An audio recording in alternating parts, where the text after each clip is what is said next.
ഞാനിപ്പോൾ നിൽക്കുന്നത് എൻ്റെ വീടിനടുത്ത് തന്നെയുള്ള ചെമ്പുമുക്ക് എന്ന് പറഞ്ഞ സ്ഥലത്താണ്. വ്യക്തമായിട്ടാണ് റോഡ് ഈ അടുത്ത് പണിതാണ്, ഇടിഞ്ഞു പോയേക്കണേണ്. അതിൻ്റെ വിഷയങ്ങളിലേക്ക് കാണിച്ചത് നിങ്ങളിത് കണ്ട ഈ പാലം കണ്ട, ഇത് നമ്മുടെ പാലാരോട്ടത്തുനിന്ന് കാക്കനാടിലേക്ക് വരുമ്പോഴുള്ള ഒരു പാലമാണ്. ഇതേ ഇപ്പുറത്ത് ജിയോജിത്തുണ്ട്. പിന്നെ അതുപോലെ കാക്കനാട് സൈഡിൽ നിന്ന് തന്നെയാണ് ഇത് കാണുന്ന സെൻറ്റ് മൈക്കിൾ ചർച്ചാണ്. കാക്കനാട്ടിൽ നിന്ന് വരുമ്പോൾ അങ്ങനെയാണ് ഗോൾഡ് ടവർ, ഇതേ സെൻറ്റ് മൈക്കിൾ ചർച്ച്. ഇതിനോട് ചേർന്ന് അസീസി സ്കൂളിലേക്ക് പോകാനുള്ള മെയിൻ വഴിയാണിത് കണ്ട. അതവിടെ വീടുകളും ഫ്ലാറ്റുകളൊക്കെ ഉള്ളതാണ്. ആ വഴി ഈ അടുത്ത് ശരിയാക്കിയതുള്ളൂ. ശരിയാക്കി അധികം നാളായിട്ടില്ല, എനിക്ക് തോന്നുന്നൊരു 6-7 മാസം മാക്സിമം ആയിട്ടുള്ളൂ. അതിൻ്റെ ഇടയിൽ 2 തവണ മണ്ണിരിക്കുകയുണ്ടായിരുന്നു. അത് ചെറുതായിട്ടൊക്കെ ഇരുന്നുള്ളൂ. പക്ഷേ അത് ആ കല്ല് പൊക്കി അവർ 2ാമത് മണ്ണ് ഫില്ല് ചെയ്ത്. അപ്പോൾ ഇന്നലെയും ചെറിയൊരു ഇരുത്തം നമ്മൾ ഫീൽ ചെയ്തായിരുന്നു കണ്ടിരുന്നത്, ഇരുന്നേക്കണത്. പക്ഷേ ഇങ്ങനൊരു സംഭവം ഒരിക്കലും ഉണ്ടാവുമെന്ന് നമ്മൾ വിചാരിച്ചില്ല. ഇത് നോക്കിയാൽ റോഡ് മൊത്തം ഇടിഞ്ഞ് അപ്പുറത്തേക്ക് പോയേക്കണേണ്. അപ്പോൾ ആ കൽക്കെട്ട് പൊളിഞ്ഞിട്ടില്ല, പക്ഷേ അടിയിൽ നിന്ന് മണ്ണെന്തോ പോയിട്ട് ഈ സാധനം അങ്ങോട്ട് ഇരുന്ന് പോയിരിക്കണേ. ഇത് നോക്കി, ഇത് സെൻറ്റ് മൈക്കിൾ ചർച്ചിൻ്റെ മതിലാണ്. അതും അപ്പുറത്തെ സൈഡൊക്കെ പോയിരിക്കണേണ്. നല്ലൊരു രീതിക്ക് അങ്ങോട്ട് കുറേ ഭാഗം അവിടെ ഇങ്ങനെ വിണ്ട് കിടക്കണം. അങ്ങോട്ട് ഇപ്പോൾ വഴിയിലേക്ക് പോയിക്കണം. ഞാൻ ജസ്റ്റ് ഓടിച്ചിട്ട് ഞാൻ നിങ്ങളെ കാണിച്ചു തരാം. ഇത് നടക്കുന്നത് വെളുപ്പിനെ സംഭവിച്ചതാണ്. എനിക്ക് തോന്നുന്നൊരു വെളുപ്പിനെ ഒരു 1 മണിക്കും 5 മണിക്കും ഇടയ്ക്ക് ആയിരിക്കണം. കാരണം അതിൻ്റെ കാര്യം ഞാൻ പുറകെ പറയാം. ഇത് കണ്ട ഇവിടുത്തെ അവസ്ഥയാണെന്ന് കാണിച്ചത്. ഇത് നോക്കിയാൽ പുഴയിലേക്ക് തള്ളി നിൽക്കണതാണ് ആ കരിങ്കൽ കെട്ടുകൾ. നേരെ അല്ലിരിക്കണം, അങ്ങോട്ട് തള്ളിപ്പോയി അങ്ങോട്ട് അടിയിൽ നിന്ന് മണ്ണെന്ത് പോയിട്ടെ. അപ്പോൾ ആ രീതിയിൽ നോക്കി ഇപ്പുറത്ത് നിൽക്കണ ഞാൻ ഒന്ന് ലെവൽ ഞാൻ കാണിച്ചു തരാം. ഇപ്പുറത്തെ കായ കുളയി പോസ്റ്റൊക്കെ ചരിഞ്ഞ് അവിടെ ആ ഏരിയയിലൊന്നും ഇപ്പോൾ കരണ്ടും ഇല്ല. പിന്നെ ആ മൂല കാണുന്നുണ്ട് ആ ഒരു പോസ്റ്റുള്ള അവിടെ എൻ്റെ ബുള്ളറ്റ് ഇന്നലെ രാത്രി 11 മണി കഴിഞ്ഞിട്ടാണ് ഞാൻ അവിടെ നിന്ന് ബൈക്ക് എടുക്കണം. ഞാൻ അവിടെ വെച്ചിട്ട് അപ്പുറത്ത് കൂട്ടുകാരൻ്റെ വീട്ടിലായിരുന്നു. അതിന് മുന്നേ ഇപ്പോൾ ഈ ഞാൻ ചൂണ്ടുന്ന സ്ഥലത്ത് വേറെ 2 പേര് ചൂണ്ടിയിടുന്നുണ്ട്. അപ്പോൾ അവരെ ഞാൻ പോയി ചൂണ്ടയിട്ട് ഹെൽപ്പ് ചെയ്താണ് അതിൻ്റെ മേളിൽ കയറിയൊക്കെ നിന്നിട്ട്.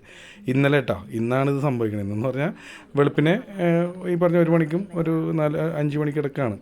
അതിലേക്ക് വരാം എന്തായാലും. ഇത് കണ്ടോ ഇവിടെയൊക്കെ ഇടിഞ്ഞു പോയി. ഇവിടെ മുഴുവൻ വാർത്തക്കാരും ഇതൊക്കെ ഉണ്ട് രാവിലെ. ഞാനിത് അറിയണ വെളുപ്പിന് 5:30 ഞങ്ങളൊന്ന് ഉറക്കം കഴിഞ്ഞിട്ട് പിന്നെ വന്നാണ്. ഈ വിഷ്വലിൽ നമ്മളുണ്ട്. ഇത് നമ്മുടെ ജിയോജിത്തിൽ നിന്ന് എൻ്റെ ഫ്രണ്ട് ജോജൻ ചേട്ടൻ എടുത്തു തന്ന ഒരു വിഷ്വലാണ് ഞാൻ പറഞ്ഞിട്ട്.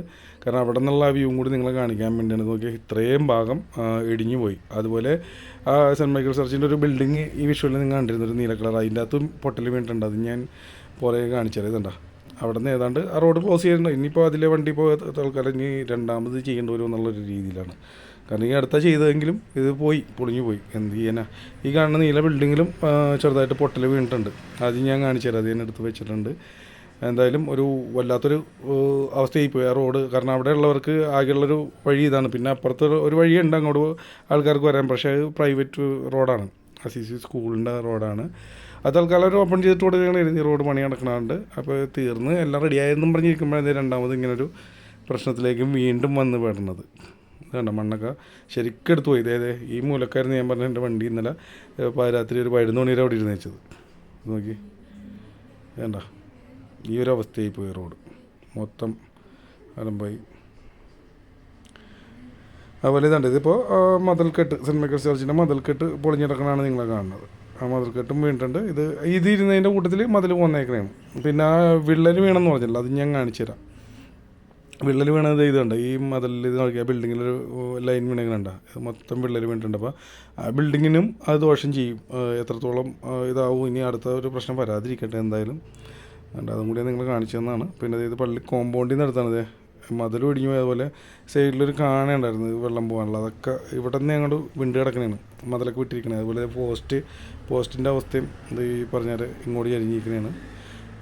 അതിൻ്റെ ഇടയിൽ രാവിലെ ആരോ പള്ളിയിൽ പോകാൻ വേണ്ടി വന്നൊരു പ്രായമുള്ളൊരു അപ്പാപ്പനായിട്ട് ഇതിലേ നടന്ന് അപ്പുറത്തേക്ക് പോയെന്ന്. അയ്യോ, അതാണ് എനിക്ക് മനസ്സിലാവുന്നത്. ഒരാളോട് കണ്ട് ആളെന്നോട് പറഞ്ഞാണെന്ന്. ഇന്നലെ ഞാൻ പറഞ്ഞില്ലേ അവിടെ ഇരുന്നുണ്ട് ബുള്ളറ്റ് ഒരു 11 മണി വരെ ഇരുന്നേച്ച് രാത്രി. അതിൻ്റെ ഇടയിൽ ഇദ്ദേഹത്തിന്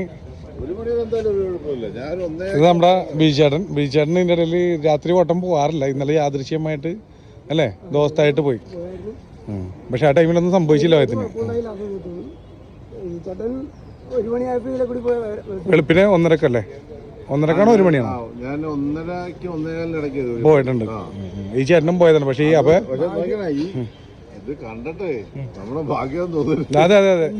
എന്തൊരു ഭാഗ്യം. കാരണം ഞാൻ അവിടെ എൻ്റെ വണ്ടി അവിടെ അത് തന്നെ. സിബി ഒരു മിനിറ്റ് അപ്പൊ ഇത് പറഞ്ഞ് ഇത് ഇവരെ പരിചയപ്പെടുത്താൻ കാരണം മറ്റൊന്നുമല്ല കേട്ടോ. ഇന്ന് സ്കൂൾ അവധി എല്ലാം കൊണ്ടും അത് പിന്നെ പോയത് അതങ്ങോട്ട് മറിഞ്ഞു പോയത് ഈ വെളുപ്പിന്റെ ചേട്ടൻ 1:30 ക്ലാസ് ചെയ്തിട്ടുണ്ടെങ്കിൽ CBR വിളിക്കുന്ന 5 മണിക്കാണ്. എത്ര മണിക്കാണ് CBR? 4:30. അപ്പൊ ഈ 4:30ക്കും 1 മണിക്ക് ഗ്യാപ്പിലാ പോയേക്കണ. ആർക്കും വേറെ ശല്യങ്ങളില്ല. അതിലെ വണ്ടി പോയപ്പോഴല്ലോ മാത്രമല്ല എന്നെ സിനിമ വിളിച്ച് എളുപ്പത്തിന് ഓടി വന്നു കഴിഞ്ഞപ്പോ ഒരു പള്ളി അവനൊരു 3:30 മണിയായപ്പോഴത്തേക്ക് വന്നായിരുന്നു. അവൻ പറഞ്ഞാൽ അന്നേരം പൊഴിഞ്ഞിരിക്കുകയാണ്, വേറെ പ്രശ്നമൊന്നുമില്ല. നമ്മൾ 3:30 മണിക്ക് ശേഷം പോയിരിക്കും. 3:30 മണിക്ക് ശേഷം അതായത് ഈ പള്ളിയിലേക്ക് വരുന്നവരുണ്ട് ഒരു 4, 4:30, 5 മണിയാകുമ്പോ അവര് ഓടി വന്നിട്ട് നേരെ ഇതിലേക്ക് പോകാഞ്ഞു പാകണം. അവരുടെ എല്ലാം അന്ന് 2-3 പേര് ഇവിടെ നിന്നിട്ടും പറഞ്ഞൂടെ ഇല്ലെങ്കിൽ അവര് നേരെ പുഴയിലേക്കാണ്. അതെ, ഒരു വണ്ടിയുടെ വെയിറ്റ് വന്നിട്ടാണ് തള്ളിപ്പോയി പണിയാവുക. അതിന് വേണ്ടിയാണ്. അപ്പൊ ആർക്കും വേറെ പ്രശ്നങ്ങളൊന്നും ഇല്ലാണ്ട് എന്തായാലും അങ്ങനെയായി. അത്രേ പറയുന്നത്. അതുപോലെ തന്നെ നിങ്ങൾ ഈ ഇപ്പുറത്തുനിന്ന് ജിയോജിത്തിൽ നിന്ന് വിഷ്വൽ കിട്ടാൻ കാരണം എൻ്റെ ഫ്രണ്ട് ജോയിൻ ചേട്ടനും പിന്നെ അംബീഷും രണ്ടുപേരും എനിക്ക് വിഷ്വൽ എടുത്ത് തന്നിരുന്നത് പ്രത്യേകം നന്ദി കൂടി അറിയിക്കണം. കാരണം അല്ലെങ്കിൽ ഇവിടെ നിന്നുള്ളൊരു വിഷ്വൽ നമുക്ക് കാണാൻ സാധിക്കില്ല. അവരാ സമയത്ത് അവിടെ ഉണ്ടായതുകൊണ്ട് ഞാൻ നേരെ വിളിച്ചിട്ട് എനിക്ക് അവിടെ നിന്നൊരു വീഡിയോ എടുത്ത് തരാൻ പറഞ്ഞത് അയച്ചു തന്നു. അതുകൊണ്ടാണ് ഇങ്ങനൊരു ഇവിടെ നിന്നുള്ളൊരു ആകാശ കാഴ്ച പോലെ നിങ്ങൾക്കൊരു വിഷ്വൽ കാണാൻ സാധിച്ചത്. എന്തായാലും മറ്റപകടങ്ങളൊന്നും ഇല്ലാണ്ട് പ്രശ്നങ്ങൾ ഇങ്ങനെ തീർന്നതിൽ തന്നെ സന്തോഷം. ഓക്കെ.